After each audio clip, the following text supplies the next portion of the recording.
கூட அந்த எடுத்துன்னு போன ஸ்க்ரீன் பிளே உங்களுக்கு டக்குன்னு இருக்கும். ஸோ அதனால் அந்த படம் தெரிஞ்சுது. 2 மணி நேரம் இழுத்ததெல்லாம் வேலைக்கு ஆகல. 2 மணி நேரம் 8 நிமிஷம் வருது. கொஞ்சம் ஸ்லோவாக தான் இருக்குது. படம் அவர் சூப்பராக பண்ணியிருக்காரு. அவர் படம் ஃபுல்லாக பயங்கரமாக குவாலிட்டியாக பண்ணியிருக்காரு. ஒரு டிஃப்ரெண்ட்டான நம்ம பார்த்த இதுதான். ஐ மீன் அதே மர்டர் மிஸ்ட்ரி அந்த மாதிரி தான். மற்றபடி வந்து பெருசாக சொல்கிற அளவுக்கு எதுவும் இல்லை. படம் ரொம்ப ஆவரேஜாக ஃப்ளாட்டாக போயிட்டு படம் சொல்லிக்கிற அளவுக்கு அவங்களோட வெர்ஷன் ஆஃப் ஆங்கிள்லேருந்து பார்க்குறாங்க. பட் கொலை பண்ணது இவர் தான்றது நமக்கு ஆரம்பத்தில் கொஞ்சம் ப்ரெடிக்ட் பண்ணுற மாதிரி இருந்தால் கூட டேரக்டர் என்ன சொல்கிறாரு அதை நடிச்சுட்டு போக வேண்டியதான். மற்றபடி அது அவர் எப்பவுமே பண்ணுற மாதிரி தான். ஆனால் சூப்பராக பண்ணார். இந்த செமையாக பண்ணியிருந்தார் விஜய். நல்லா பண்ணியிருந்தார். அப்புறம் தான் ஒரு ஸ்லோவாக ட்ராவல் ஆகும். ஒரு கேரக்டருக்கு வந்து ஒரு டிஃப்ரெண்ட்டாக மேக்ஸிமம் வந்து போலீஸோட சீன்ஸ் கொஞ்சம் அதிகமாக இருக்கணும். பட் இதில் போலீஸும் கிடையாது. ரித்திகா அவர் சூப்பராக பண்ணியிருக்காரு. அவர் படம் ஃபுல்லாக பயங்கரமாக குவாலிட்டியாக பண்ணியிருக்காரு. படம் ஃபுல்லாக சூப்பராக இருக்குங்க.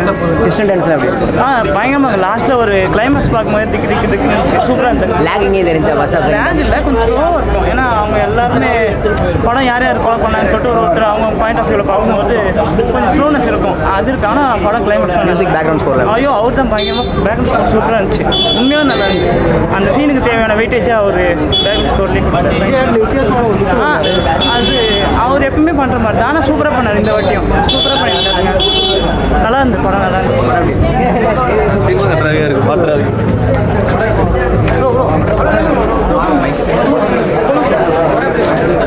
ஒன்றுமே இல்லை ப்ரோ. சும்மா நல்ல கிராஃபிக். நல்லா இருந்துச்சு. நல்லா இருக்குது. விஜய் நடிப்பு நல்லா